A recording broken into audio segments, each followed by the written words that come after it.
잠깐 쳤습니다. 두 번째는 이집트 문명. 수메르에 비하면 뭐 이집트는 별거 없지 뭐, 그지? 빠질까? 검색해 보다가 책을 좀 여러 걸 봤어요. 이번에 또 6권 정도를 빌려가지고 6권을 다 목차를 보고, 원래 책은 목차만 보는 거 아니니까 목차 보면 끝났지 뭐. 그림을 이제 훑어보고 이집트가 매력 있다는 생각이 들었어요. 사실 이집트를 우리가 너무 오히려 아까 수메르랑 같이 어렸을 때부터 그냥 배우잖아요, 학교에서. 그러니까 이집트 문명 이런 게 있고, 이집트 하면 떠오르는 것들이 보통 정해져 있고 하다 보니까 그냥 이집트는 그런가 보다 하고, 현재 이집트는 또 우리랑 거리가 멀잖아요. 이집트에서 어떤 시위, 민주화 시위 같은 것들도 우리가 그다지 큰 관심을 가지고 보지는 않고 사실.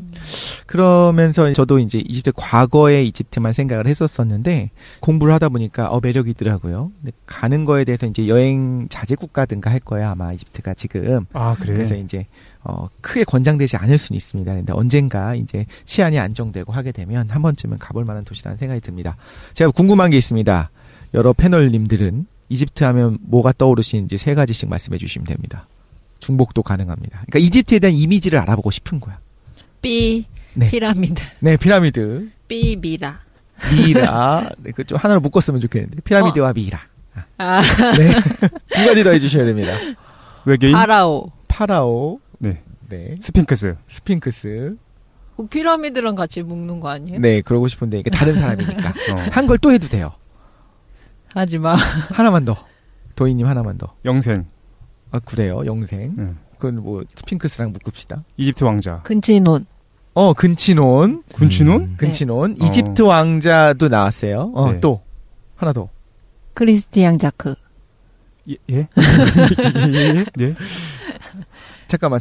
지금 영생까지 하셨었죠. 3개 했죠. 네네. 그러면 깡 선생님 3개. 저도? 네, 3개. 중복도 괜찮아요. 오시리스. 오시리스? 신. 이집트의 부활하는 신입니다. 그렇구만. 역시 종교를. 역시 정말이네. 또 이집트 하면은 사실 이걸 빼먹은 게 되게 아쉬운데 전차군단. 이집트 전차. 네네네, 알겠습니다. 또 이집트 특수 병기일걸 이게? 당시의 전차가 이제 우리가 생각하는 전차랑 좀 형태는 달랐는데 아무튼 전차는 중요하죠. 문명 게임에서.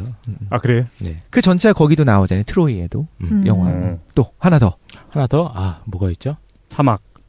파피루스. 나일강. 네. 지금 사막, 나일강, 파피루스 다 통합해서 생각을 해보면요. 파피루스를 제외하고는 이걸 왜 물어봤냐면 저랑 인식이 비슷한 거예요. 우리는 이집트 할 때 떠오르는 것들이 다 고대 이집트예요. 파피루스는 그나마 좀 나중에 나타났다고 하지만 스핑크스, 피라미드 같은 것이 만들어진 게 언제냐면 기원전 25세기경, 26세기, 27세기예요. 2800년. 2600년 그때 이집트에 처음에 이제 제대로 된 문명이 나타나기 시작한 거를 3100년 정도라고 보거든요. 아까 3500년에서 졌는데. 그러니까 우리는 이거를 알아요. 클레오파트라가 안 나와서 조금 놀랐네. 클레오파트는 한참 후거든요. 근데 우리는 다 고대, 막 스핑크스, 피라미드, 먼지 풀풀 날리던 그것만 생각하는데, 현재 이집트가 혹시 종교가 뭔지 아세요? 기독교. 완전한 아랍 국가예요. 90% 정도가 무슬림들이, 네. 그 10%가 이제 콥트 교회라고 하는 네, 이집트 특유의 어떤 그 기독교의 어떤 한 분파입니다. 네. 그렇게 남아 있고 지금 가보면 거기는 우리가 생각할 때 어떤 중동이랑 거의 흡사합니다. 그러면 우리가 알고 있는 현재 이집트와 우리가 알고 있는 과거 이집트는 너무나 큰 간극이 있는 거거든요. 그렇네. 극단적으로 말해서 이제 누가 이렇게 이야기를 해요. 그러니까 누가 이렇게 얘기하는 게 사실인 건데. 그 현재 우리와 클레오파트라와의 거리 있잖아요. 그거보다 클레오파트라와 쿠푸왕의 피라미드까지의 거리가 더 멉니다. 그러니까 어마어마하게 옛날만을 우리는 생각해요. 그렇죠. 시간적으로 치면 더 멀죠. 그때가. 아까 2600년, 2500년 이때 만들어졌으니까. 클레오파트라는? 카이사르 시대니까 훨씬 뒤죠. 로마 시대. 기원전 32년 아마 그쯤이었을 거예요. 30년, 32년 이 정도. 차이 정말 많이 나네요. 그렇죠. 그래서 이제 3가지로 후려쳐서 제가 이제 어떻게 진행할 거냐면 우리가 알고 있는 이집트의 연표를 간단하게 한번 3가지로 나눌 거예요. 일단 고대 이집트와 이집트 왕조의 말기부터 이제 그리스 로마 시대를 하고 그 다음에 이제 이 부분 무슬림 시대는 사실 책에서도 정확하게 안 나요. 우리가 생각보다 무슬림 이슬람 문화권에 대해서 잘 모르잖아요.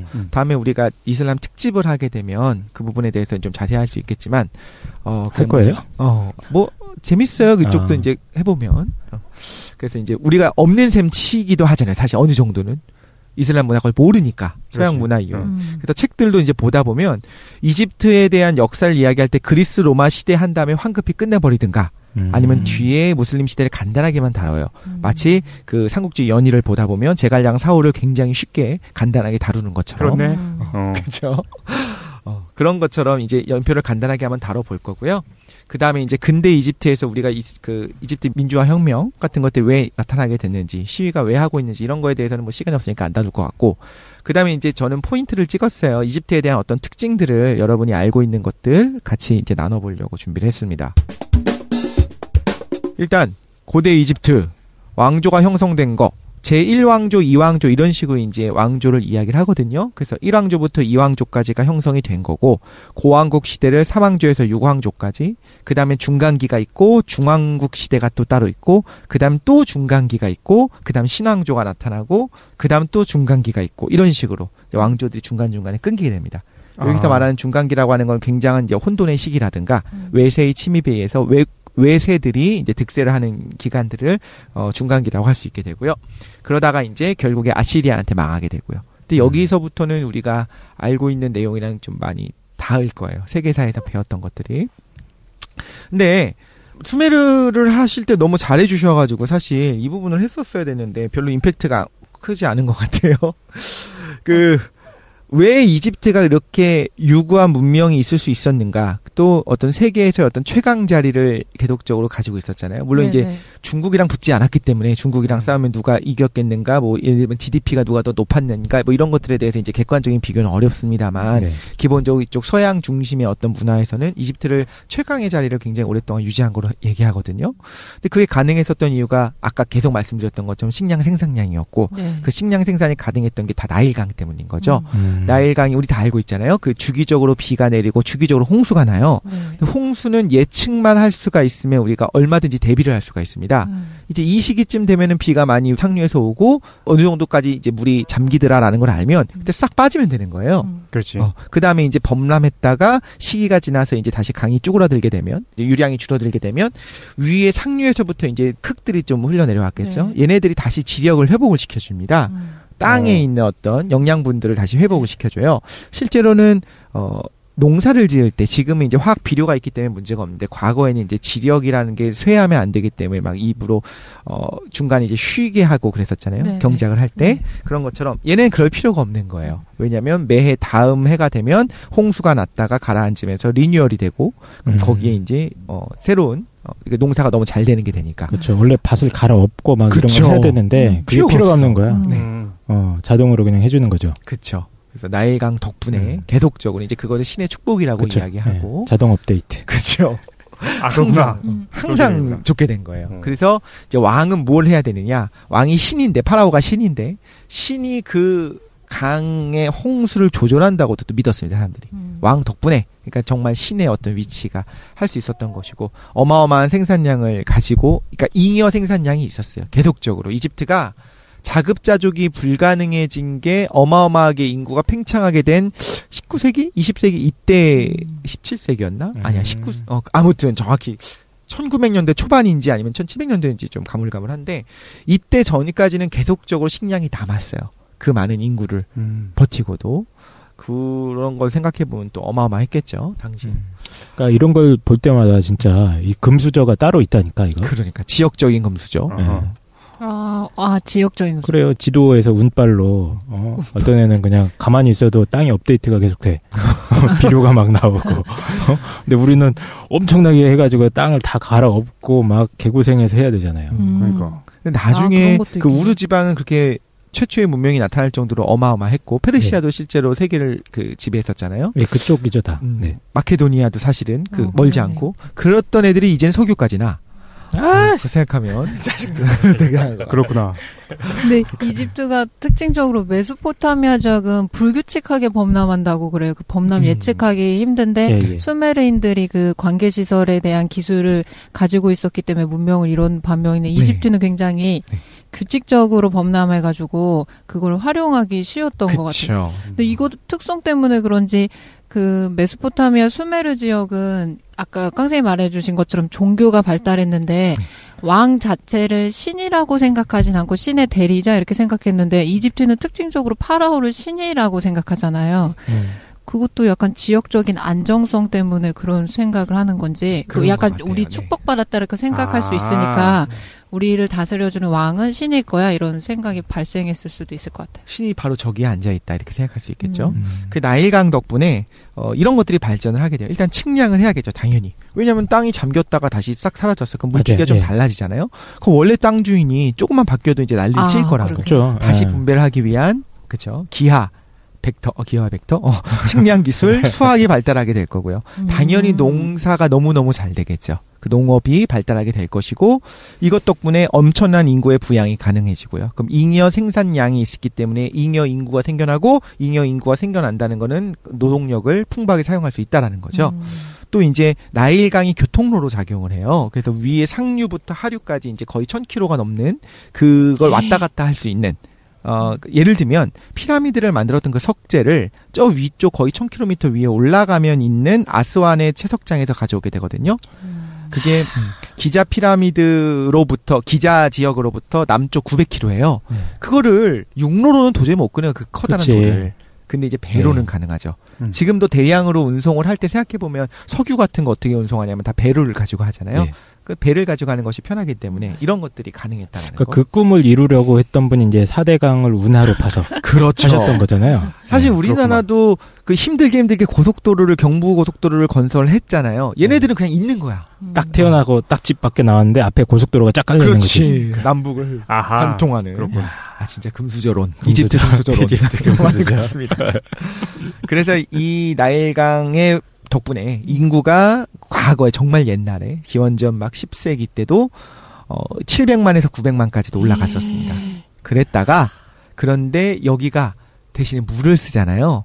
그러니까 한번 주기적으로 역병이 돌기 시작하면 어마어마한 거예요. 잔티푸스도 있을 수 있겠지만 뭐 우리 콜레라 같은 거 실제로 굉장히 위험한 병들이죠. 그것 때문에 그 또 패스트 유럽에서 오는 패스트들이 주기적으로 여기 한번 유행을 할 때마다 너무나 많이 죽어요, 사람들이. 그래서 나중에 300만까지 떨어집니다. 오히려 과거에 900만이었던 애들이. 인구가. 지금은 이제 8천만이 좀 넘을 정도의 어떤 인구를 가지고 있는데, 이집트가 아마 그 남한 면적의 수십 배 되잖아요. 어마어마한 면적인데, 대부분의 경우에 이제 나일강변에 모여있게 되는 거죠.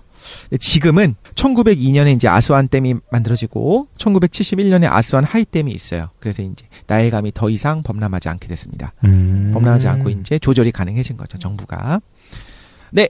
그 이집트 문명도 사실은 유구한 문명을 이야기를 했었어야 되는데 수메르가 너무 압도적이라서 약간 좀 밀리는 경향이 있어요. 수메르가 짱이라니까.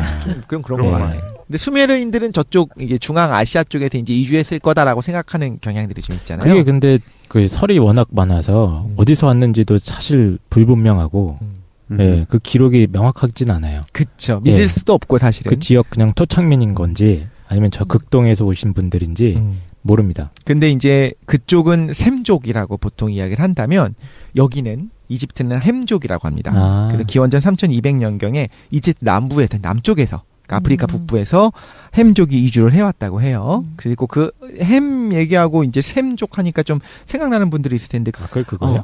셈함 야벳이라고 나오는 그 새 어떤 무류를 말하는 거예요. 그렇게 이름을 붙인 거예요. 나중에. 1781년에 슈레처가 명명을 그렇게 했습니다. 노아의 아들 3명의 이름을 붙였습니다.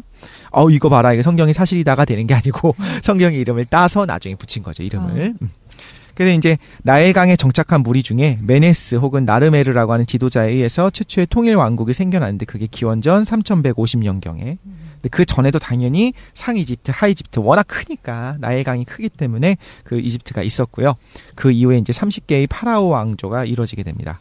그리고 최초의 수도는 멤피스 들어본 적 있으시죠? 네. 멤피스는 900년 동안 이집트의 수도였는데 이후에 이제 수도가 남쪽에 테베로 가게 되고요. 테베는 이제 신화에도 많이 나오니까 룩소르로 가고 나중에 이제 북부에 있는 알렉산드리아로 가고 이렇게 왔다 갔다 하면서 이제 계속적으로 수도가 왔다 갔다 하게 됩니다.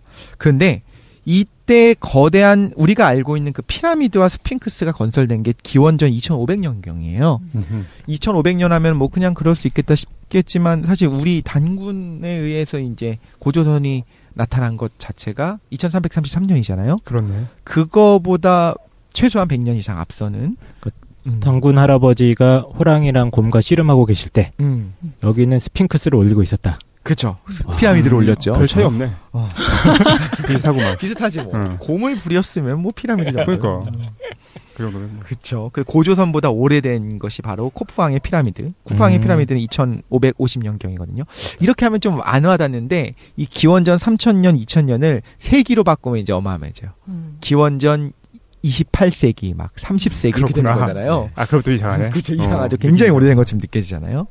근데 이제 아까 말씀하실 때 10,000년 전까지도 생각을 하셨는데 여기도 좀 비슷해요. 기원전 8000년 전부터 나일 계곡에서 초기 문명의 유물 같은 게 발견되는데 이걸 나카다 문화라고 합니다.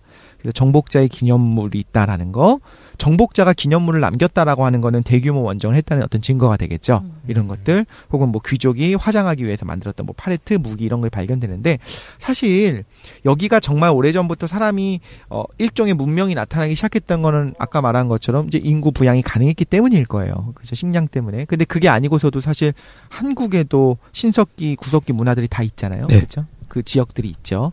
물론 이게 나타나기 위해서는 그게 이제 정말 많은 인구가 나타나야 문명이 시작될 수가 있는데 그 인구를 부양하기에 적합하지가 않았기 때문에 여기에 비해서 이집트나 수메르 쪽에 비해서 그렇게 이제 총체적인 문명의 발달은 나타나지 않지만 그 생각해 보면 어딘가 있었을 거예요 분명히. 그죠? 아직 땅 속에 묻혀서 파지 못했지만 중국 쪽이든 그렇죠. 쪽이 흑수저를 들고 열심히 땅을 파고 있었던 그 우리 조상님들. 그렇죠. 예. 뭐 태국 남쪽 있잖아요. 그 베트남이나 네. 그쪽에서도 이제 그 짜오프라야 강이 이제 태국에 흐르고 있거든요. 그 강 하부도 이제 막 파다 보면 아마 거기도 정말 옛날부터 있지 않았을까. 그렇죠. 거기도 농사 엄청 잘 되니까. 그렇죠. 어마어마하죠. 산모장 막 하잖아요. 그렇습니다. 자, 그렇게 이제 거대한 피라미드와 스핑크스를 만들었던 고왕국 시대가 끝나고 이제 혼란기 벌써 끝나요. 네. 제일 중간기가 피라미드 오는데. 얘기 다시 나오나요? 네. 좀 깜짝 놀랐네. 그렇게 네. 하겠어요. 근데 이때 왜 이런 혼란스러운 시기가 오냐면 결국에는 나일강 때문에 버티던 애들이잖아요. 그때 기후가 변화해갖고 나일강이 많이 말랐대요. 범람을 안 하는 거야. 그러면 이제 파라오의 권위가 땅에 떨어지는 거죠. 저 새끼 끌어내. 저게 뭐야? 그러면서 이제 혼란 시기가 있다가 이제 이걸 다시 또 통합하면서 중왕국 시대가 일어나고 그러다 이제 제2 중간기가 오게 됩니다. 이건 이제 힉소스인들이 정복을 하게 되고 그런데 이 재밌는 게 있어요. 문화적인 거 혹은 어떤 문명에 있어서 군사력 자체는 힉소스가 더 컸기 때문에 정복을 했겠죠. 근데 힉소스인들이 자신들이 파라오라고 또 자칭을 했어요. 뭐랑 좀 비슷하냐면 우리가 중국사를 배울 때 주변에 이제 이방 애들이 뭐 청나라라든가 원나라 같은 애들이 이제 들어오잖아요. 군사적으로는 이겼는데 문화 파워에 의해서 이제 중국인으로 동화까지는 아니지만 자신들이 중국의 문화를 받아들이잖아요. 그런 게 생각이 나는 거예요. 이집트를 점령했던 일종의 뭐 이집트 입장이던 야만인들이 자신들이 이제 이집트 문화에 동화되기 시작하는 거죠. 그 제2 중간기 때 청동기가 퍼집니다. 그럼 이 전까지는 청동기가 아니었어요. 순동기. 순동기? 네. 청동을 만들려면 이제 주석이 필요한데 주석이 안 나는 거예요. 그리고 구리 광산 자체도 기본적으로 있었지만 주석이 없기 때문에 그걸 이제 교역을 통해서 얻어야 됐었거든요. 그래서 이때는 그냥 순동을 사용했던 거였어요. 그 전까지는.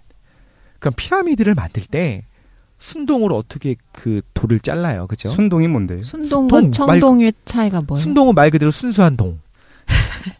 동이 뭡니까? 구리. 아, 동이 구리였어. 구리 철사 딱 보면은 동메달 그 휘어지는 거 있잖아요. 아, 금은동에 있어. 동이 예. 구리구나. 그 구리는 막 휘어지고 이게 물렁물렁하기 때문에 사실 뭐 써먹을 땐 별로 없어요. 그렇죠. 네, 써먹을 데가 없어요. 걔는. 그걸로 순동은 무르군요. 무르군요. 그렇죠. 청동은 약간 딱딱하고. 딱딱해지고. 예, 거기에 강해지고. 주석을 섞죠. 그렇죠. 주석. 예. 청동, 황동이 되려면 이제 불순물을 섞어야 되는데 그게 없기 때문에 이때까지는 그냥. 그럼 사실 순동을 가지고는 뭐 농기계도 못 만들어요. 농사 도구도. 그냥 뭐 이렇게 물렁물렁하니까. 그렇지. 그냥 휘어져 버리니까. 거기다가 비싸고 동은 지금도 비싸거든요. 아, 그래. 동이 비싸가지고 막 가끔 전선 그게 잘라가지고 훔쳐가는 도둑놈들도 있고 그러잖아요. 아무튼 이때 천둥기가 퍼지게 됩니다. 그 이후에 이제 신왕국 시대가 펼쳐지게 되고요. 이게 기원전 15세기부터 시작해서 이제 10세기까지 아몬라 신앙이 이제 나타나게 됩니다. 아몬 신 또 어떤 태양신 라 아몬. 네, 합쳐진 어떤 아몬라 신앙이 생겨나고 사제 계급이 강화되고 원래는 아몬 신이 지방 신이었어요. 근데 그 아까 힉소스가 정복했었다고 했었죠. 근데 테베가 힉소스를 몰아냈어요.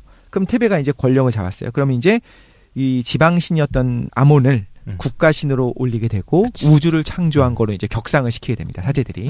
그리고 그러니까 족보를 바꾸는 거죠. 그렇죠. 네, 쉽게 얘기하면. 지방신이었지만 우리가 이겼지 않냐. 우리 그래. 신이 짱이다. 우리 도시의 최고 짱이 사실을 알고 봤더니 그렇지. 숨겨진 아들이었다. 숨겨진 아버지였다. 이거죠. 그렇죠. 네. 숨겨진 아버지였다. 최고였던 신이었다. 네. 그렇죠. 그리고 이제 신왕국 시대 가장 유명한 우리가 다 알고 있는 사람이 바로 투탕카멘입니다. 투탕카멘은 그러니까 투탕카멘과 그 거대 피라미드와의 간격만 해도 거의 뭐 700년, 800년 이상 되는 거죠. 그래. 거리가 있는 거죠. 18세기에 요절했던 투탕카멘이 젊은 사람이라고 생각하잖아요. 18세에 요절했으니까 비운의 파라오. 그렇지 18세면. 네. 왜 유명해졌냐면 다른 왕들의 그 피라미드를 포함해서 모든 왕들이 거의 다 독을 당했어요. 딱 한 군데 빼고는 다 독을 당했어요. 근데 투탕카멘의 묘는 실제로 18세에 요절을 했고 그럼 투탕카멘을 위한 피라미드라든가 묘를 준비를 미처 못했어요. 아 그러네. 요절했으니까. 그렇죠. 그래서 그 규모도 작고 좀 볼품없거든요. 다른 것들에 비하면. 그런데 투탕카멘이 또 이제 운이 안 좋게도 죽은 다음에 이제 그거는 좀 이상한 이단적인 파라오였다라고 해갖고 이제 역사서에서 이제 지워버리려는 노력들을 합니다. 그러다 보니까 뭐가 되냐면 도굴꾼들이 투탕카멘의 묘 자체를 잊혀지게 된 거예요. 있었던 걸 까먹어버린 거예요. 그래서 거의 그러니까 초기에 이제 독을 당하는 흔적이 좀 있긴 한데 거의 도굴이 당하지 않은 상태로 이제 나중에 출토가 되게 됐고요. 그래서 유명해진 거예요. 사실은 존재감이 없는 파라오였기 때문에. 그런데 재밌는 거는 알렉산더라든가 진시황 같은 어떤 고대 인물들보다 1000년 이상 앞서는 사람이 투탕카멘입니다. 1000년? 거의 1000년. 그러니까 아주 오래됐던 사람이구나. 신왕국 시대이긴 한데 신왕국이 아니네요. 기원전 1000년부터 기원전 1500년까지 신왕국 시대. 그러니까 고왕국 시대는 진짜 어마어마하게 옛날이네요. 그쵸, 그러면 2000년에서 2600년이니까. 와, 기원전 한 3000까지도 올라가는 것 같은데. 그쵸. 예, 이때 만들어진 게 피라미드랑 스핑크스라고? 네, 그렇습니다. 그 다음에는 놀았나? 그러니까 이제 뭐 건축 기술도 줄어들고 사실은 앞에 이상하게 조그만 애들 있잖아. 그 기자 피라미드 그 앞쪽에 보면 진짜 커다란 피라미드 있고 그 앞에 네네. 최신해졌던 피라미드는 되게 오히려 나중 피라미드들은 벽돌로 짓기도 하고 다 무너지고 막 그 무너져 버려요. 과거에는 진짜 그냥 크게 어마어마한 것들을 했는데 이제 파라오의 권위랑 같이 가는 것 같아요. 그렇구나. 그래서 뭐 피라미드는 좀 이따 좀 더 자세히 한번 해보도록 하고. 그러다가 이제 이 신왕국 시대가 끝나는 게 이건 언젠가 한번 다룰 것 같은데 기원전 12년경에 지금까지 정치를 정확하게 알 수 없는 정치 불명의 해양 민족들에 의해서 초토화가 되고 쇠퇴해버립니다.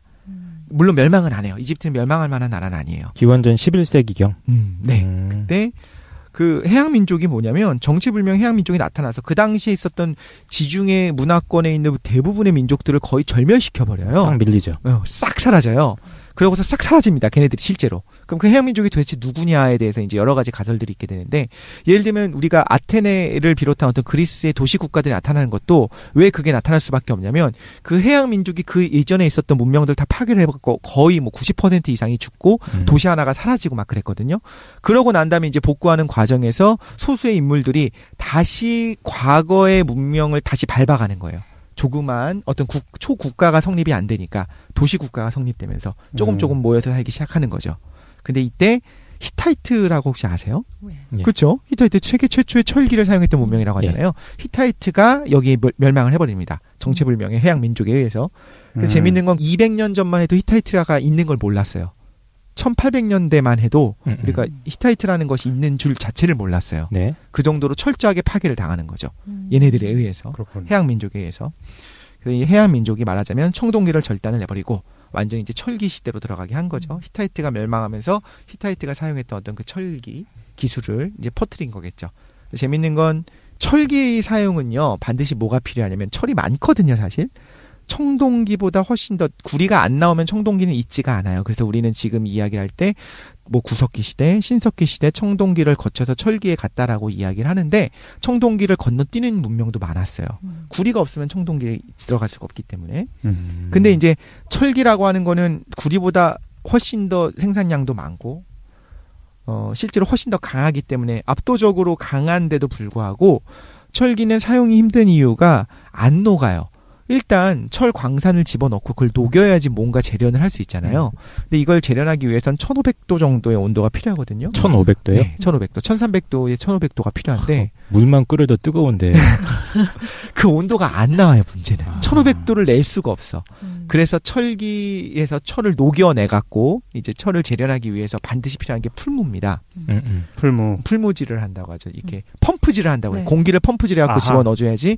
이런 게 예전에 한번 언급했던 영화 같은데 킹덤 오브 헤븐 네. 그 영화를 보면 또 대장장이들이 그 풀무를 다루는 게 나와요. 덕실가 그 영화 얘기를 해서 봤는데 네. 재밌더라. 재밌죠. 잘 만들었죠. 거기서 풀무 나와요. 네. 가마를 만들어 놓고 그쵸? 풀무를 하는 풀무질을 하기 시작하면 이제 불빛이 파란색으로 변해요.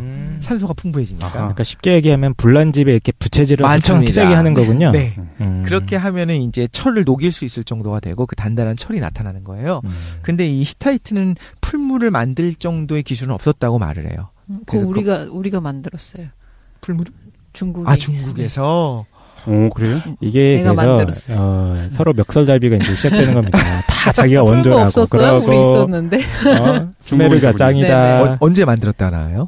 기원전 4세기에 주철. 한참 후네. 철도 못 녹였어요. 우리 그런 거 다 녹이고 했는데. 그러니까 히타이트는 이미 기원전 10세기니까, 네네. 1000년이니까. 그래서 그때는 사막에 이제 불어오는 바람, 강한 바람을 사용해서 그걸 했대요. 그러니까 풀무가 없었지만 그 효과를 낼 수 있었다. 계곡 같은 데 히타이트는. 가면 막 바람이 세게 불 거 아니에요?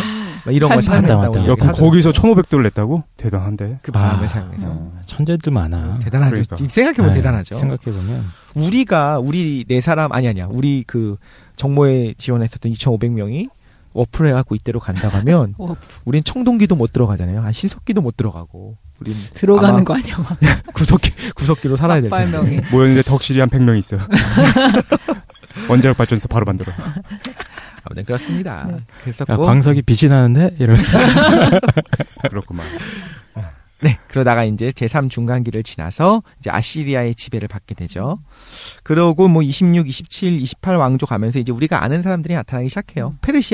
페르시아가 여기를 지배하게 되고 그러다가 이제 헬레니즘 제국이죠. 페르시아를 멸망시키고 이제 마케도니아에 지난번에 우리가 다뤘던 우리 듬성듬성 많이 다뤘다. 그러니까. 알렉산더 대왕이 나타나죠. 그래서 알렉산더 대왕이 이집트를 이제 점령을 합니다. 그러면서 알렉산더가 좀 이제 관대한 사람이었잖아요. 그래서 너네 종교 다 인정해줄게를 넘어서서 자기가 아몬라의 아들이다. 내가 파라오다 해갖고 파라오를 자처하면서 헬레니즘 제국을 세운 게 기원전 이제 3세기경. 그러다가 이제 알렉산더가 또 요절을 했잖아요. 아쉽게도. 아쉬운 건지 모르겠지만 아무튼 빨리 죽었어요. 그때 알렉산더 휘하의 장수가 이제 프톨레마이오스가 있었는데 천동설의 프톨레마이오스네요. 관계없는 사람이죠. 그 알렉산더 휘하의 장수가 이제 왕이 또 됩니다. 파라오가 됩니다. 그래서 프톨레마이오스 왕조가 마케도니아 혈통이죠. 이 왕조의 마지막 왕 파라오가 누구냐면 바로 클레오파트라입니다. 그래서 이렇게 해서 이어지는구나. 네, 고대까지. 근데 이 마케도니아 혈통의 그 프톨레마이오스가 알렉산더의 배다른 어떤 동생이라는 얘기가 있더라고요. 나 들어본 것 같아요. 그렇다면 클레오파트라도 어떻게 보면 알렉산더랑 이제 괴를 같이 하는 피가 섞여 있는 게 되겠죠. 근데 이게 뭐가 중요하냐면 이때는 이미 전통적인 이집트의 서민들, 시민들이랑 형상이 달라지는 거예요. 왜냐하면 이집트는 아까 함족이라고 했잖아요. 네네. 햄족. 그런데 지금 마케도니아 혈통이라고 했는데 이쪽은 셈족이라는 거죠. 둘 다 서양이고 이제 백인이긴 하지만 우리는 구분이 안 되지만 실제로는 혈통이 달라지는구나. 그렇지, 혈통이 다른 거죠. 그럼 이집트는 또 뭐가 될 수밖에 없냐면 초기에는 자신들이 신이라고 생각했기 때문에 근친혼을 유지하면서 자신의 피를 이제 유지했겠죠. 근데 이제 페르시아의 지배를 받고 헬레니즘 제국을 통해서 프톨레마이오스 왕조까지 가게 되면 더더욱 일반 그 이집트의 시민들이랑은 피를 달리해야 되는 거예요. 왕조가 자신들이. 그러니까 좀 계속적인 어떤 근친혼을 할 수밖에 없는 거죠. 그 근친혼에 대해서도 자세하게 하겠습니다. 그러다 이제 로마 제국, 클레오파트라가 이제 다들 아시다시피 로마 제국의 이제 속국이 돼버리죠. 네. 누구였더라? 카이사르랑 눈이 맞아서 안토니오스까지 거쳐서 네. 이제 옥타비아노스에 그렇습니다. 그렇죠. 그러다가 이제 로마 제국의 지배를 600년 이상 받게 됩니다. 그때 이제 로마 제국의 지배 안에서도 언제나 이집트는 생산량도 많고 또 사람들이 이제 지적인 수준이 굉장히 높았거든요. 그러니까 잉여가 있어야 생산을 하게 되고 생산하고 남는 것들 이제 지식을 해갖고 뭐 알렉산드리아의 어떤 도서관 어마어마한 책이 있었다 이렇게 얘기하잖아요. 로마 제국의 지배 당시에서도 번성을 했었습니다. 근데 여기서 예수의 단성론을 주장을 하는 게 나타나게 돼요. 그러니까 삼위일체설이 아니라 여기서 나타난 어떤 일단 기독교에서 이제 이단화 하는데 예수가 단성론이다. 두 개가 있는 것이 아닌 신성과 인성이 다 있는 것이 아니고 예수는 완전한 신이었다. 인성이 없었다. 처음부터 끝까지 예수는 그냥 신이다라고 주장을 하는 게 이제 이집트에서 나타나게 돼요. 그래서 이제 로마 카톨릭에서는 입장에서는 얘네들이 이제 이단시 된 거예요. 이단을 주장하게 되는 거예요. 그때 당시가 동방이죠. 로마 쪽은 서쪽이고 사실 서쪽은 약간 무식한 애들이 많은 놈들이고 그러니까 알렉산드리아 도서관이 그쪽에 있고 했기 때문에 그리스에서 유학파 출신 막 교수들이나 이런 애들이 사실 그쪽에 더 많았어요. 동쪽에. 그래서 자기들이 아무리 생각해봐도 야 어떻게 신이 동시에 사람일 수 있느냐 이게 논리적으로 조화가 안 되는 거예요. 네. 그래서 서쪽에 있었던 카톨릭파는 하느님이 아들이신 예수님께서 신이면서 동시에 인간의 모습을 가지고 이렇게 오셨다. 이게 자기들은 아무 문제가 없는데 이 똑똑한 사람들은 그건 논리적으로 모순이다 이거라. 그래가지고 이제 그쪽에서는 단성론자들이 굉장히 득세를 많이 합니다. 그러니까 신이 그냥 모습을 해가지고 온 거야? 그렇죠, 신인 거예요. 처음부터 신이었던 거. 처음부터 신이었고 그 뭐 나타난 것도 이게 일종의 홀로그램처럼 가상현실처럼 나타난 거다. 이렇게 주장하는 학자도 있었고 그랬어요. 그래서 이걸 주장했었던 게 이제 콥트 교회가 되는 거고요.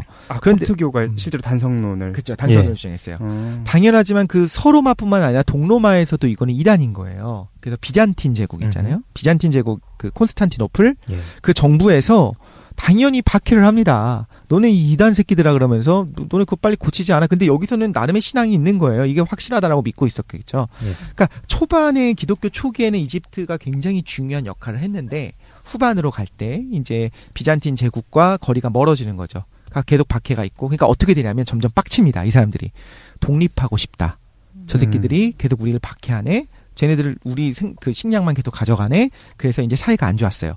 이때 어떤 일이 벌어지냐면 그래서 이제 이건 여러 가지 이야기가 있는데 이슬람이 이 이집트를 칠까 말까 이 당시 득세하던 이슬람이 초기에는 기독교의 한 분파라고 생각을 했어요. 당연히 이제 그 꾸란에 있는 내용들 보면 모세오경도 다 나와 있고 이제 심지어 예수조차도 인정을 하거든요. 선지자의 하나로 인정을 해요. 그럼 초기에는 그 이슬람 사람들이랑 같다고 생각했구나. 이슬람 사람들도 얘네들이 뭐 단성론 주장하는 거나 예수가 위대한 선지자라고 주장하는 거나 큰 차이가 없다 생각해갖고 실제로 이제 기독교에서 쟤네들도 하나의 일종의 그건 이단이지만 기독교네라고 생각을 한 거죠. 기독교의 새로운 이단으로. 그때 안 그래도 계속적으로 자신들이 박해를 받다 보니까 이슬람이 이집트를 칠까 말까 하고 있었는데 이제 독자적으로 휘하 장수 중에 한 명이 4,000 군사를 데리고 이집트를 치러 옵니다. 4,000명을 데리고 이 큰 이집트를. 근데 거기에 사실상 갖다 바쳐요. 도시를. 투항을 해버려요. 이집트가. 왜냐하면 비잔틴으로부터 멀어지고 싶었고 이미 이슬람이 어떻게 행동하는지를 알고 있었는데 그게 뭐냐면 종교의 자유가 있었어요. 이슬람 초기에. 그렇죠. 그래서 인두세라고 하죠. 그 지지야. 그 이교도들이 인두세만 내면은 그래 니네 종교 믿게 해줄게라고 하는 어떤 관용적인 정책을 펼쳤거든요. 예, 맞습니다. 그래가지고 차라리 지금 내가 박해를 받느니 그냥 이슬람 애들이 우리를 지배하게 하고 우린 그 인두세 내고 우리의 종교를 지키자라고 생각해서 거의 투항하다시피 해갖고 갖다 바쳤죠. 그때부터 무슬림 시대가 시작이 됩니다. 그렇구만. 근데 이슬람 입장에서는 이 진짜 젖과 꿀이 흐르는 어마어마한 농업 생산량. 우리의 사막만 생각하지만 당연히 여기서 무화과를 비롯한 여러 가지 풍부하게 나는 거예요. 여기는 꿀 빠는 곳이죠. 가만히 가지고 있어야겠죠. 당연히 놓치지 않고 있는 거고 이제 몇백 년이 지나면서 처음에는 기독교 국가였지만 이제 이슬람이 또 이제 관용을 베풀었지만 처음엔 그렇게 했다고 해요. 행정직을 그러니까 상징적인 저 위쪽에 이제 파라오라든가 이제 이름이 파라오는 아니었을 텐데 네. 이런 식의 어떤 중요한 위치에는 이슬람 교도가 있었고 무슬림이 있었는데 이 행정적인 업무들을 당연히 콥트 교도들이 했잖아요. 그렇죠? 그러니까 콥트 교도들한테 맡긴 거야. 그러다가 점점 무슬림들을 이주를 시킨 거죠. 강제 이주를 시키든 이렇게 이사를 시키든. 그래서 이제 무슬림들이 행정 업무에 익숙해지기 시작했어요. 그러니까 이제 간을 보다 보니까 이집트라고 하는 나라가 이런 나라구나라고 익숙해지니까 점점 그 공무원들을 무슬림으로 바꾸기 시작합니다. 그러면서 이제 지지야를 내기만 하면 인정해줬던 것들 이면에 이제 알게 모르게 박해를 시작하는 거죠. 그래서 근데 막 싹 다 죽이고 이런 건 없었대요. 몇백 년에 걸쳐서 천천히 이제 이슬람화가 되기 시작합니다. 그리고 자발적으로 이제 인두세 안 내고 감세해주면 사람들도 바뀌기 시작하는 거죠. 그럴 수 있죠. 지금은 이제 90% 정도가 무슬림이고요. 10% 정도의 콥트 교조가 여전히 있고 그 콥트 교조들은 여전히 박해를 받는데요. 그러니까 초반에는 같이 좀 상생하자의 분위기였고 초반에 얘네들을 지배하기 위해서 그랬는데 일단 완전히 나라가 자기 것이 됐고 공교하게 이제 이슬람화가 됐잖아요. 그러고 나면 이제 종교의 자유라든가 이런 거를 보여줄 이유가 없는 거예요. 그렇구나. 관용을 필요가 하지 않으니까. 근데 이것도 이제 제가 봤었던 책들의 공통적으로 그 얘기가 나왔습니다. 초반에는 이렇게 유화 정책을 펼쳤지만 나중에는 그게 필요하지 않았다. 그래서 이제 극단적으로 행동을 하기 시작하면서 이제 이슬람화가 된 거죠. 그러다가 이제 뭐 여기도 우리가 잘 모르는 그러니까 이름은 알고 있는 뭐 아이유브 왕조 이런 왕조들이 무슬림의 아이유브 왕조, 칼리파 시대를 거쳐서 아이유브 왕조를 거쳐서 이렇게 하다가 이제 오스만 투르크, 오스만의 지배를 받게 되고 그게 1798년까지입니다. 이제 이 부분이 이제 우리는 공백으로 알고 있는 거예요. 왠지 이집트가 그 피라미드를 만들었던 이집트가 이슬람이다라고 하는 것들이 좀 받아들이기 힘든 부분이 있는 거죠. 그러다가 이제 나폴레옹이 정복을 하고 그 다음에 이제 무함마드 알리 왕조가 나타나고 그다가 이제 영국이 이제 그 뭐라고 하죠? 그 독립을 시켜버리고 술탄을 거쳐서 왕을 거쳐서 이러다가 이스라엘 건국 전쟁에서 패전을 해요. 왕이 있었는데 1952년까지. 그러다가 이스라엘이 이제 그 계속 우리는 서양 역사를 하다 보니까 나올 수밖에 없는데 이스라엘 건국 전쟁이 벌어졌죠. 그쪽에서 이집트가 졌죠. 그러고 나니까 이제 왕이 너무 무능하다. 어떻게 전쟁에 질 수가 있냐 해갖고 이제 공화국이 펼쳐지게 되고 초대 어떤 대통령이 안와르 사다트라고 하는 대통령이 있었어요. 그 대통령이 이제 이스라엘이랑 계속 싸웠겠죠. 그러다 나중에는 이제 평화를 모색하게 돼요. 그래서 이제 이스라엘 총리랑 같이 이제 우리 평화롭게 살자. 아랍권과의 평화 선언은 아니고 이집트와의 평화 선언이 됐어요. 당연히 다른 아랍 사람들은 아랍 국가들이 싫어했겠죠. 그리고 이집트 내에 어떤 과격 분자들도 있었을 것이고 이런 분들 입장에서는 과격한 이슬람 그 원리주의자 이런 사람들은 이스라엘과 평화 정책을 쓰는 것 자체가 싫은 거예요. 그래서 암살당하게 되고 그 다음에 이제 당시 부통령이었던 호스니 무라바크가 장기 집권을 합니다. 이분이 1981년부터 2011년까지 무바라크 대통령? 네. 최근에 쫓겨나신 분? 그렇죠. 네. 최근 그때 이제 30년을 집권을 했어요. 네. 그러고 나니까 이제 이집트 혁명이 벌어지는 거죠. 그래서 이집트 혁명을 통해서 민주화 좀 하자. 니네 독재 좀 그만하자. 네. 30년. 그래서 이제 혁명이 벌어진 다음에 누가 집권을 했냐면 이슬람 보수파가 집권을 하게 되고 이분들이 이제 보수파가 되다 보니까 IS까지는 아니지만 세속주의 뭐 정교 분리 이런 걸 거부를 하고 이슬람 국가로 슬쩍 움직이려고 하는 거예요. 그러니까 종교의 자유 자체를 조금씩 억압하려는 것들이 나타나갔고 2013년 6월 30일에 또 대규모 시위가 벌어졌죠. 이런 것들이 이제 우리가 알고 있는 시위들이 되는 거예요. 너네 왜 계속 이 국가 자체를 어떤 국교를 세우려고 하냐 이렇게 해서 대규모 시위가 일어나게 되고 그러다가 이제 군부가 쿠데타를 일으켜서 다시 정권을 잡았죠. 그래서 무슬림 형제단을 불법화 시켜버리고 이제 LCC 원수가 이제 그 군부 쿠데타를 일으켰던 그 원수가 대통령으로 단선이 됐습니다. 근데 이제 이 부분만 가지고도 우리가 뭐 2시간 얘기할 수가 있어요. 이 현대 이집트 얘기하면 그렇죠. 이제 누가 일단 윤리적으로 옳으냐는 얘기도 할 수 있을 것이고 사실 미국이나 이스라엘들이 과연 입김이 없었겠느냐. 미국 입장에서는 독재를 깨고 나름 정당하게 집권한 대통령이 이슬람 보수파였던 거예요. 그러니까 그게 못마땅했겠지. 그러니까 군부 쿠데타가 일어났고 이건 권장되는 좋은 건 아니죠. 근데 미국 입장에서는 그게 좋은 거예요.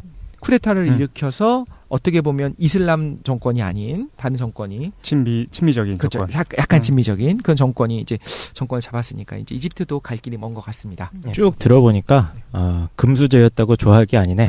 그러니까 오히려 고왕국에서 중왕국 이때가 전성기고 그렇죠. 이후로는 점점 침략자들에 의해서 수탈당하고 계속 뺏기고 뜯기고 나중에는 석유도 나오니까 석유도 뜯기고. 그렇죠. 그렇네. 생각해보니까 그렇네요. 그렇구나. 흑수저도 열심히 사는 게 의미가 있네요. 그러면 수메르랑 좀 비쌀 수도 있는 게 너무 생산량이 높으면 그치. 주변에서 그냥 사실 수메르도 이제 끝나버렸거든. 기원전 한 2000년 이후로는 그 독립된 어떤 문명 국가로서는 거의 날아가 버리거든요. 거의 비슷한 문명인 것 같네요. 그런 것 같습니다. 그러면 이제 이집트에 대해서 재미있는 특징들을 두 가지 정도 해보려고 합니다.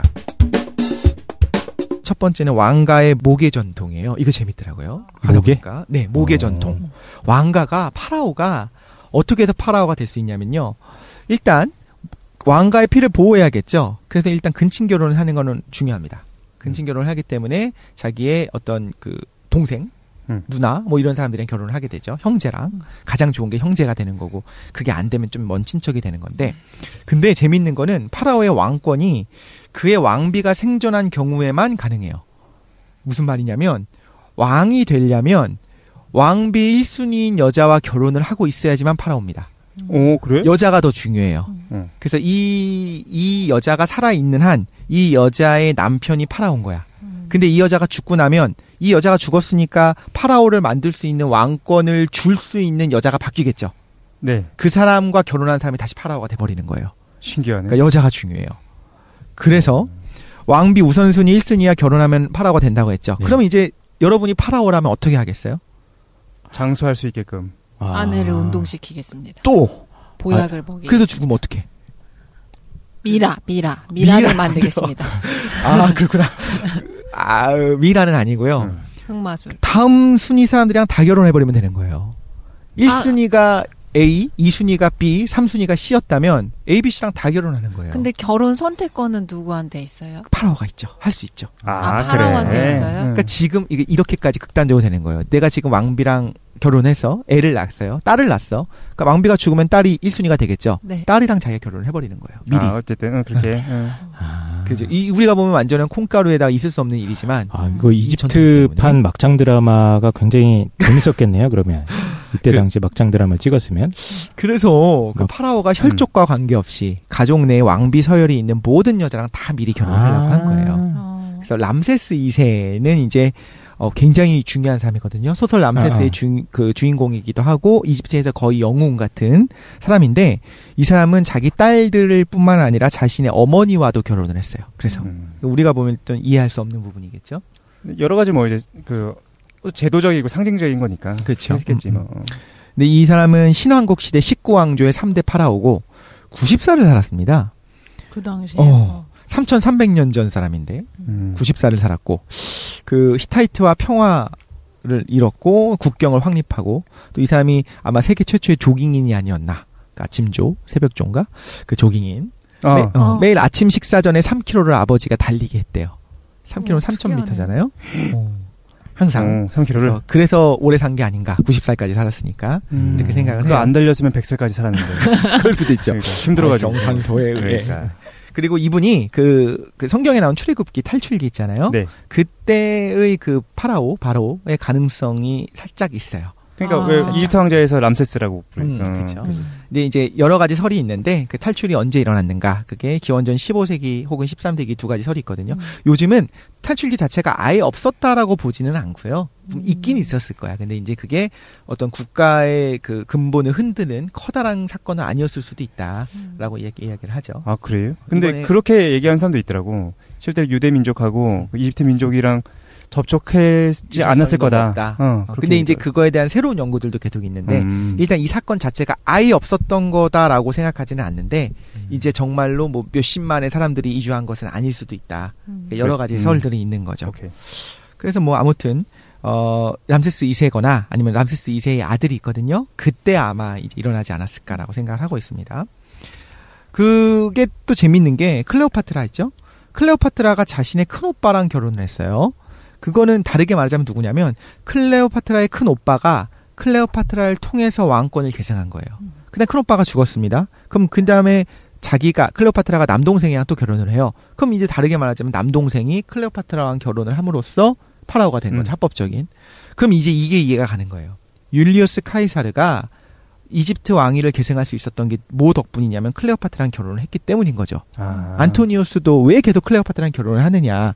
사랑에 빠진 걸 수도 있겠죠. 하지만 다르게 보자면 권력 욕구가 그치. 이집트의 파라오가 되기 위해서는 클레오파트라랑 결혼하면 되는 거예요.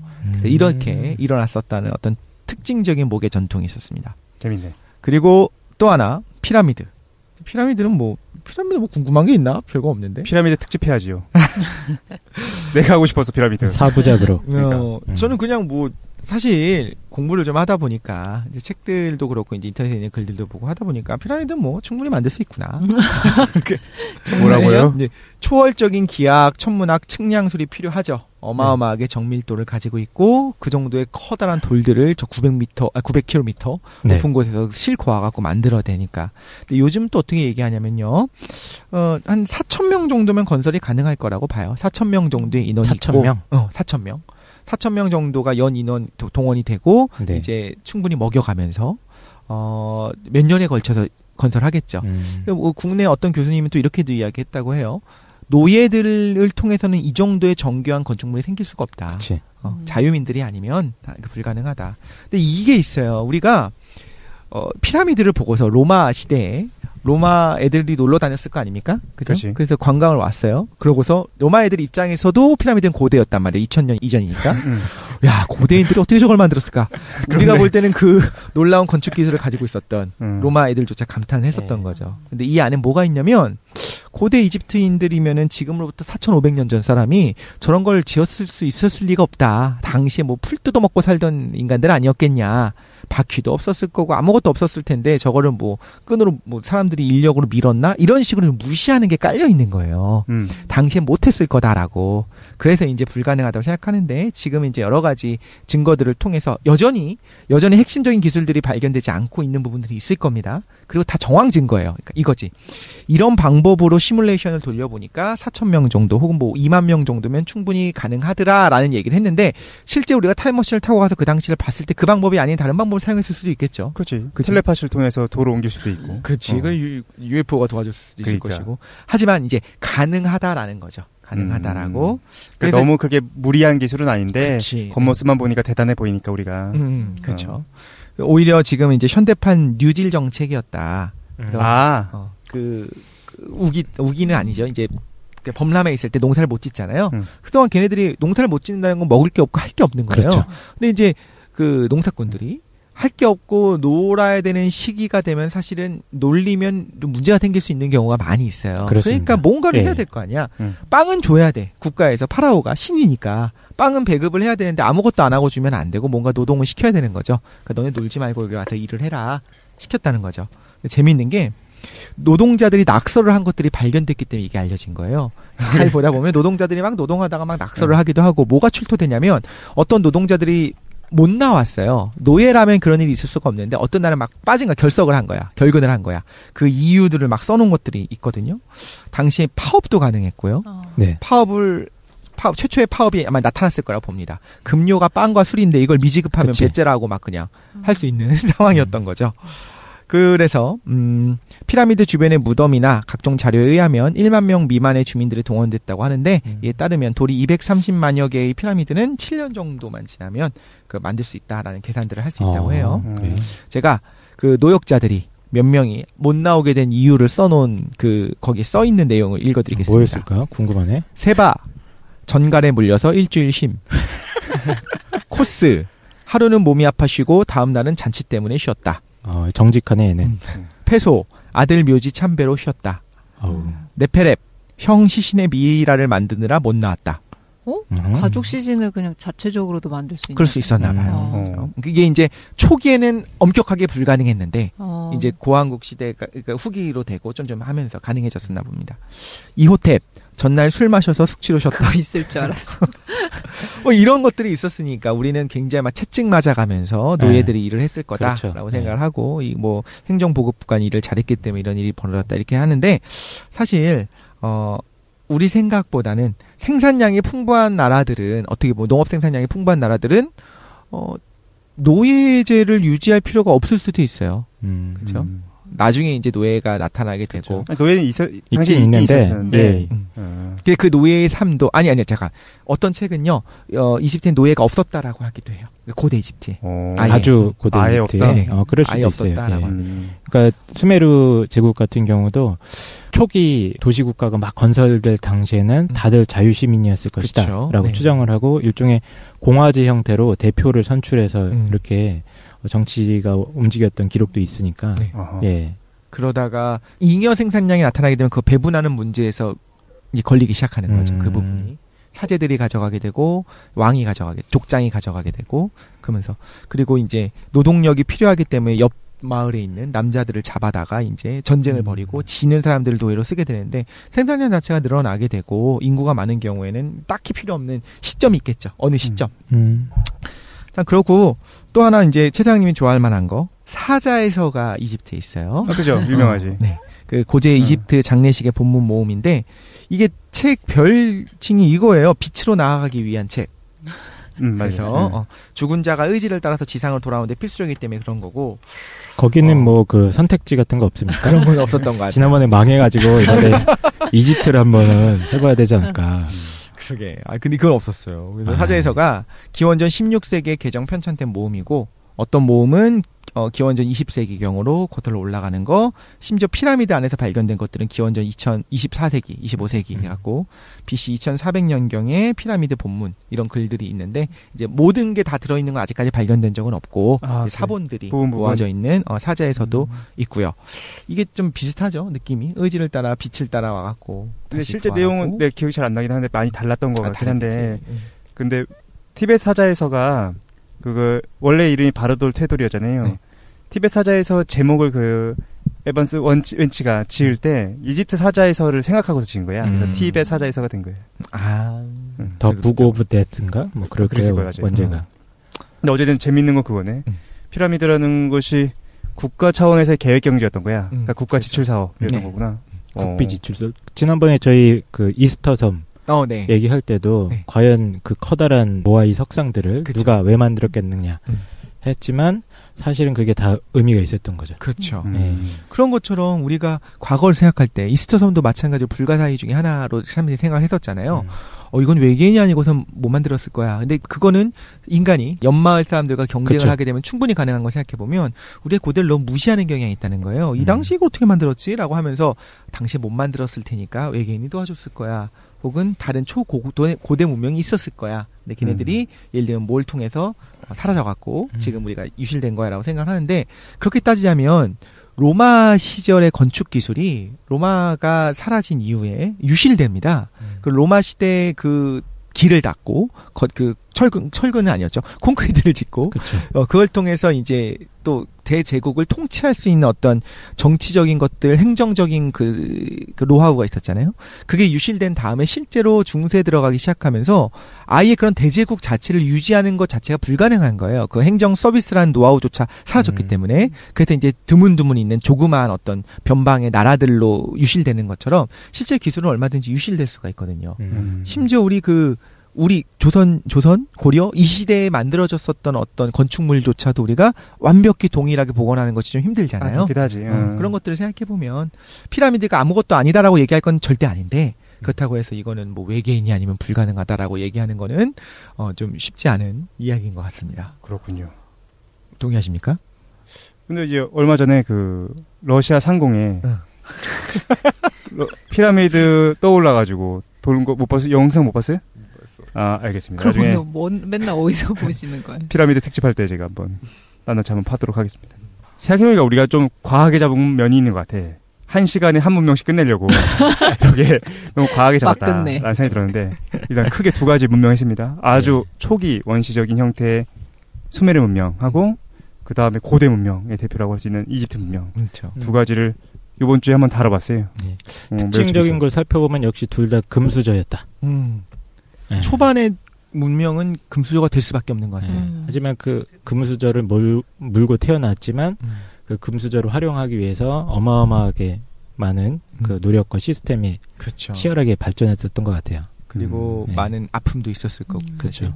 그러니까 그 이집트 피라미드 같은 거 보면서 정말 저를 쓸데없는 걸 왜 만드나 이런 생각을 많이 하잖아요. 예? 진짜 종교는 아편이다 이런 생각 안 해봤어요? 이 얘기 처음 들었어. 그렇구나. 그럴 수도 있겠구나. 그 피라미드든 어떤 종교적인 건축물 보면서 정말 비생산적인데 저런 노력을 기울이는 게 비합리적이다. 이런 생각은 해볼 수 있을 것 같아요. 비효율적이기도 하고. 예, 근데 지금 돌이켜서 생각해보면 수메르 문명도 사실은 어마어마하게 큰 성벽들도 쌓았을 뿐만 아니라 거기도 다 무너져서 그렇지 지구라트라고 아쉽네요. 제가 오늘은 피라미드한테는 졌습니다. 아니요, 지구라트 장난 아니잖아. 근데 지구라트의 어떤 규모나 이런 것도 어마어마하게 크고 그렇죠. 이랬던 것들이 많았는데 그런 것들을 쭉 돌이켜서 생각해보면 요즘도 그 지자체장들께서 열심히 토목사업 하려고 이렇게 노력하고 계시지 않습니까? 어떻게 보면 일관성 있게 내려오는 전통인 것 같아요. 인간이 안 바뀌는 것 같아요. 그렇죠. 인간이 어떤 역사의 이름을 남기고 싶고 그렇구나. 인간의 역사의 이름을 남긴다거나 아니면 어떤 공동체를 위한 일종의 단합대회를 하는 거잖아요. 그게. 그렇죠. 으쌰으쌰 하는 거죠. 으쌰으쌰 하는 성격도 분명히 있었을 거예요. 또 사회복지적인 성격도 있었을 거고 이런 걸 쭉 생각해 보면 정말 참 재밌는 것 같다는 생각이 듭니다. 일단 시간이 다 됐으니까 마무리하는 시점에서 한마디씩 한 다음에 오늘 정리하도록 하겠습니다. 좀 생각해보니까 그 이집트의 그 많은 유물들을 나폴레옹 때부터 시작해서 계속 이제 서구에서 가져갔잖아요. 네. 그 영국에도 많이 가 있고 프랑스에도 많이 가 있고 그걸 달라고 이집트 정부가 계속 요구를 해요. 안 주잖아요. 근데 우리의 많은 유물들도 많이 걔네들이 가져간 거 많잖아요. 그렇지. 그건 진짜 아닌 것 같아요. 저는 그때. 진짜 아닌 것 같아요. 왜 안 돌려줘? 이건 너무 모르겠어. 그냥 합리적인 나라들이잖아요. 사실 합리주의적인 나라들이잖아요. 그 나라가. 그럼 정상적으로 생각하면 당연히 돌려줘야 되는 게 맞거든요. 이제 와서 정말 정중히 사과하고 그걸 돌려줘야 되는데 안 돌려줘요. 그거 생각하면 합리적이라고 얘기하는 것 자체가 유럽 쪽을 되게 말뿐인 게 아닌가 싶은 생각이 들 정도로 프랑스 같은 경우에도 우리 유물들 가져간 다음에 그렇게 우리가 요구하는데 뭐 항상 하는 말이 그거예요. 너네 이거 보관 기술 없잖아. 우리가 잘 보관해 줄게. 이렇게 이야기하는데 좀 웃긴 것 같아요. 그렇군. 그 얘기가 마지막 하고 싶은 말이었습니다. 다른 분들은 어떠셨습니까? 문명에 대한 문명의 아주 초기 모습을 오늘 다뤘던데 어떻게 보셨어요? 나는 어떠냐면은 기본적으로 아까 전에 뭐 외계인이 도와줬다 뭐 굉장히 했지만 실제로는 그 인간이 기본적으로 안 변한다는 생각을 하거든요. 유전적으로 이미 결정돼 있잖아. 그때도 우리 진화 심리학 얘기 잠깐 했지만 우리가 신석기 모습이랑 지금이랑 변한 게 거의 없고 실제로 지능이나 다 동일할 거라는 거지. 어떤 감정 상태나 똑같았을 것 같아. 수메르인들이 모아놨을 때 그들이 뭐하고 있었을 것인가? 어떤 뭐 우물가가 됐든 아니면은 뭐 음식점이 됐든 모여가지고 이런 얘기 했을 걸? 우리 지금 지대너에 모인 것처럼 삶의 본질이 무엇인가? 역사가 무엇인가? 문화 무엇인가? 이런 얘기를 했을 거야. 그게 왜냐면 인간의 어떤 육체적인 측면에서부터 재미를 주거든. 그래서 이집트 사람들도 마찬가지고 그다음에 뭐 수메르 사람도 마찬가지고 비슷하지 않았을까? 그런 생각을 들으면서 계속해서 반복해서 해야게 됐습니다. 다른 분들은 어떻습니까? 제가 개인적으로는 고대라고 이름 붙은 걸 되게 좋아하거든요. 맞다, 그지? 예, 고대 철학, 뭐 고대 예술, 고대 문명 이런 걸 되게 좋아해가지고, 예, 뭐 게임 같은 것도 그런 쪽으로 많이 찾아하고, 뭐 공부할 때도 그런 걸 많이 하게 되는데, 되게 그게 그 느낌이 참 좋은 것 같아요. 저는 개인적으로 그때 당시 연구들을 막 살펴보면 사실 디테일한 건 많이 없어. 다 유실됐고 사라졌고 몇 개 쪼가리들만 남아있고 문헌도 일부만 남아있고 이런 것 같은데 그 일부 남아있는 걸 가지고 그 나머지 영역을 이렇게 상상력을 동원해서 생각해보는 거 있잖아요. 그때 느낌이 참 좋은 것 같아요. 채워나가는 거죠. 네, 뭔가를 채워나가는. 예. 그래서 그런 어떤 상상해보고 추론해보고 하는 작업이 저는 뭐 요새 인문학 뭐 이런 얘기를 많이 하는데 그 어떤 인문학적 상상력에 아주 중요한 뼈대가 되는 부분이라고 생각을 하거든요. 그래서 이 고대 문명이나 신화, 종교의 어떤 흥미가 없는 분들이 있는데 너무 많아서 예, 혹시라도 관심 있으신 분들은 이쪽에 좀 관심 가져주시면은 생각보다 이게 되게 재밌습니다. 예, 그리고 이걸 알고 이제 문명을 플레이하게 되면 굉장히 몰입하게 되죠. 도움이 됩니까? 예, 어마어마하게 몰입할 수 있습니다. 그렇군요. 그렇죠. 그죠. 그냥 종족의 특징을 생각하지 않고 그 종족이 어떤 형태였을지 상상하면서 하게 되면 하나 동화되는 거예요. 해봐야겠다 한번. 근데 지금 말씀하셨던 생각이 났는데 이집트 문화 덕후들이 있어요. 맞다. 당연히 그러겠지. 근데 그 이집트 문화 덕후는 심지어 로마 시대에도 있었을 거예요. 로마 시대에도 이집트는 고대였으니까. 그렇네. 유구한 역사를 자랑하는 그 덕후들이 있었다는 거. 나도 이집트 그 문서 관련된 어떤 다큐멘터리를 본 적이 있었는데 이집트 사람들도 그 피라미드가 신기했대. 그 고대 이집트 사람들도 피라미드가 저기 너무 신기한 거야. 그래가지고 애들 수학책에 나온대요. 그 저 기자 피라미드를 높이를 계산하는 방법 그런데 많이 활용되고 그랬다고 하더라고. 그랬겠다. 저희가 보통 세계사나 이런 거 문명 배울 때 그냥 결과론적으로 뭐 이집트면 피라미드야 이렇게 외우는 식으로 많이 배우잖아요. 그렇지. 그러니까 그냥 그랬나 보다 처음에 볼 때는 굉장히 신기하게 받아들이지만 나중에 좀 뭐 식상하고 많이 들어봤어라고 생각하는데 문명 다루면서 초반부터 이렇게 발달된 과정이나 아니면 어떤 문명들이 이제 생겨나게 됐는지 그 과정을 이렇게 흐름으로 살펴보면 진짜 놀라운 것 같아요.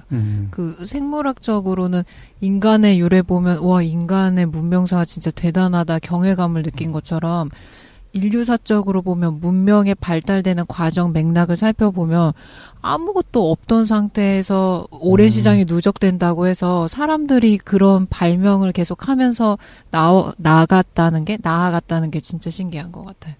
그렇죠. 뭔가 약간 경외감 같은 게 드는 것 같아요. 저도요. 네. 경외감이 드는 것 같습니다. 오케이. 그래서 오늘 문명 첫 번째 시간 해가지고 수메르와 이집트 진행했고 다음 시간에 중국하고 아즈텍이 준비되어 있죠. 네. 긴 시간 동안 고생 많으셨고 여기서 마치겠습니다. 수고하셨습니다. 수고하셨습니다.